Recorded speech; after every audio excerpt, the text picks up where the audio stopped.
Japan's auto sector is poised to weather a U.S. tariff storm. Washington may unveil tariffs on vehicles and automotive parts in the next few months that could have broad repercussions for Japan's massive automotive sector.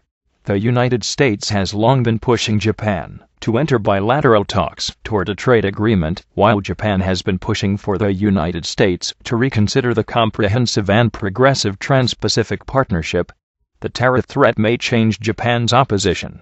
However, Japan does have some insulation from the tariff pressure given that much of its manufacturing for the U.S. market takes place in the United States itself, and Tokyo has had recent success breaking down barriers to the Chinese, and CPTPP markets. For more than 4 decades, automobile manufacturing has been a key pillar of Japan's industrial sector. And today, auto exports are a mainstay of the Japanese export economy, with exports to the United States accounting for a significant share.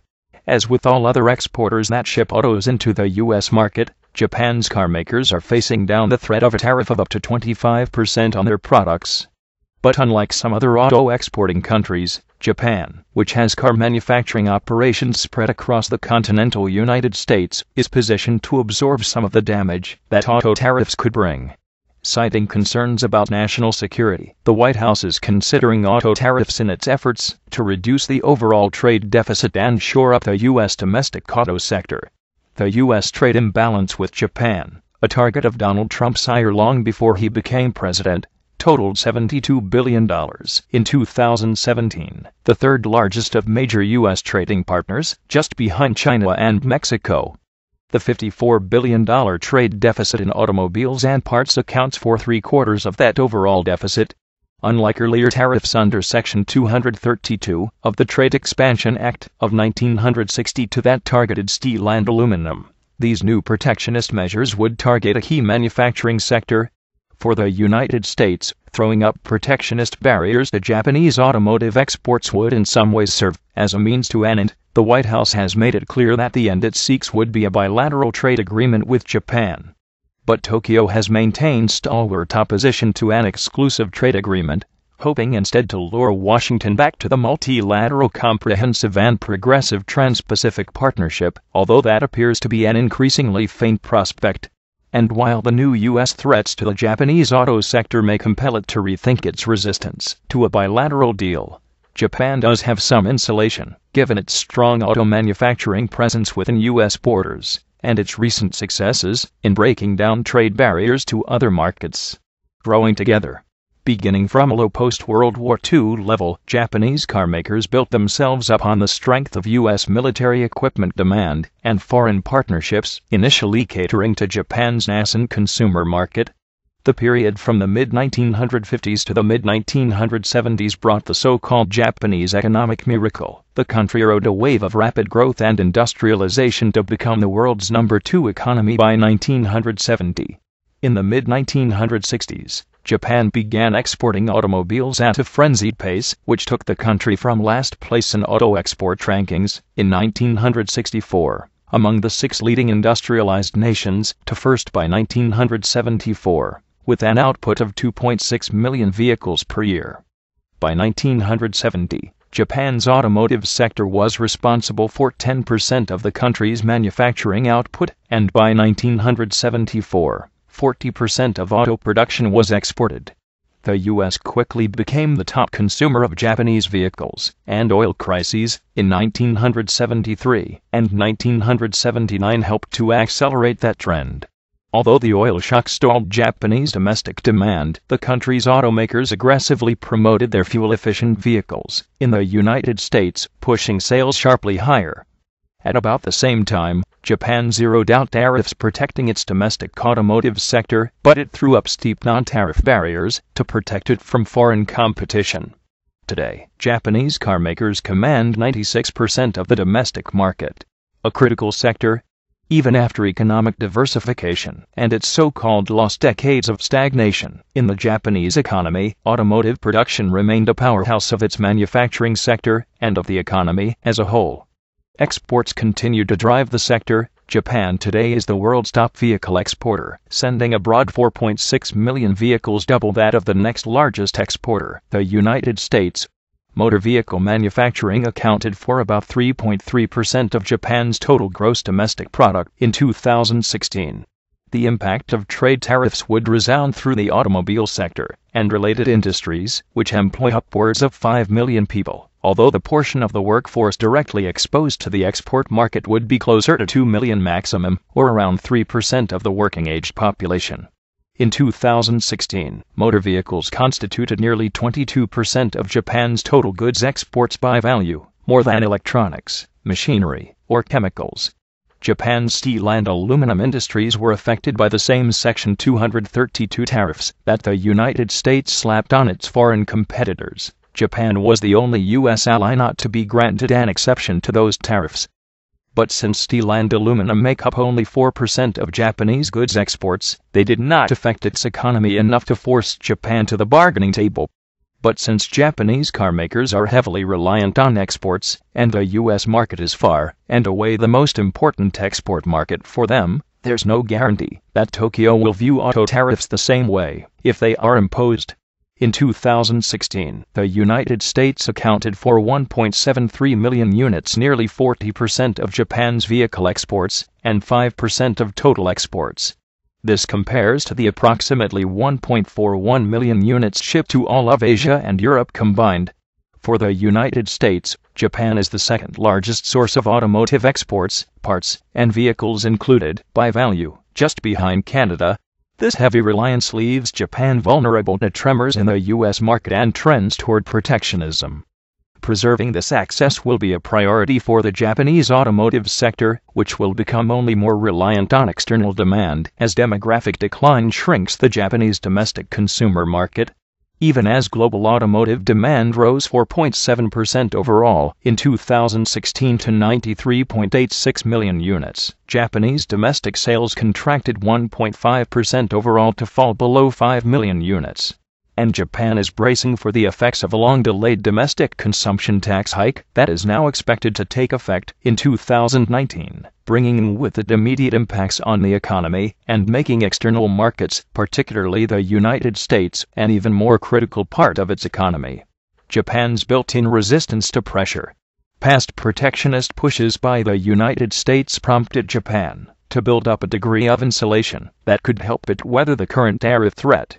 Even as it pursued its Cold War-era strategy to build up the Japanese economy as a U.S. bulwark in the Pacific, the United States moved to protect the U.S. domestic sector from Japanese competition. In the 1970s, the United States piled pressure on Japan, which ultimately agreed to self-impose voluntary export restrictions on automobiles, which lasted from 1981 to 1994. This squeeze on Japanese automakers spurred a flurry of joint ventures and the movement of Japanese production onto U.S. shores. Between 1978 and 1989, the top 7 Japanese carmakers each set up production in the United States, an acceleration that gathered momentum with production of Japanese cars climbing from 620,000 units in 1986 to 2.15 million by 1994. This trend of increased Japanese manufacturing in the United States has continued to strengthen. The number of vehicles manufactured by Japanese carmakers in the U.S. rose from 3.3 million to nearly 4 million between 2006 and 2016. And of the 20 most popular light-duty vehicles sold on the U.S. market, 5 were Japanese models containing upwards of 50% of components produced in the United States. The strong onshore presence of Japanese production facilities will partly blunt the effectiveness of the tariff tactics as the United States presses Japan to enter a bilateral dialogue. Japan still holds out hope that it can persuade the United States to reverse course on its abandonment of the CPTPP. This trade agreement fits more into Japan's overall strategy in the Asia-Pacific to counter China's rise by pulling the Asia-Pacific region's economy more closely into both the U.S. and Japanese orbits. During the most recent high-level meeting of U.S. and Japanese trade officials on August 9, more than 2 months after the auto tariff threat, Japan continued to seek a U.S. return to the CPTPP, and the United States continued to push for bilateral talks. Instead of caving to U.S. pressure, Japan has offered up expanded investment, increased purchases of U.S. natural gas, and large-scale military procurements in hopes of mollifying Washington by chipping away at the trade deficit. While Japan is not irrevocably opposed to a bilateral trade deal, Tokyo does not want to lose its leverage as it continues to try to lure the United States back to the CPTPP. But that has become an ever more unlikely prospect. Now, the multilateral trade structure faces opposition not only from the Trump administration, but also a likely insistence by Washington to renegotiate much higher automobile rules of origin with all CPTPP members, a proposal few would entertain.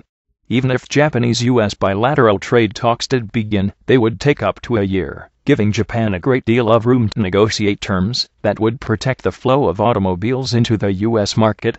At the same time, the trend toward U.S. protectionism may spur Japan to build on current efforts to knock down export barriers to other economies. While the United States holds the preeminent position for Japanese car exports, 35% by value, the combined markets in China, 8.4%, the European Union, 10.4%, and CPTPP members, 12.2%, come close. While Japan is far from curbing its reliance on the United States, tariffs in other markets are trending lower. The CPTPP stipulates that its members lower their automotive tariffs to zero over the next 4 years for their opening up markets in Mexico, Canada, Australia, and in other Pacific countries, not to mention potential future members. Additionally, the Economic Partnership Agreement Japan signed in July with the European Union requires that auto tariffs drop from 10% to zero over the next 7 years. Tokyo's overall strategy in the Asia-Pacific is to counter China's rise by drawing the region's economy closer to the United States and Japan. And China, under its own massive U.S. trade pressure, decided to raise its tariffs on U.S. autos to 40% in July, while lowering tariffs from other destinations from 25% to 15%, opening more room for Japanese imports. The burgeoning Chinese middle class has fueled massive demand for automobiles right on Japan's doorstep, with overall passenger vehicle purchases in China hitting nearly 24 million in 2016, as compared to 17.5 million in the United States. And while new car registrations in the United States essentially flatlined in 2016, new vehicle registrations in China rose nearly 14%. China has become an increasingly important market for Japan's big three automakers. In 2017, Toyota sold 2.43 million vehicles in the United States and 1.29 million in China. Nissan's U.S. sales totaled 1.59 million, with 1.52 million sold in China. Honda's sales in both markets were also nearly on par, 30% of all export sales in the United States, 28% in China. All have plans to increase production capacity and sales in China. In fact, on August 15, reports emerged that Toyota is planning to ramp up its annual production in Tianjin, China, by almost 120,000 vehicles, and has set a goal of doubling its sales there to 2 million a year. While Japan's reliance on access to the U.S. market puts it at moderate risk if U.S. tariffs to go into force, its previous adaptations to U.S. protectionist pushes gives it some degree of leeway. Ultimately, the unintended consequence of U.S. protectionism might be to more closely knit the Pacific economies together with China's growing consumer class as a major component.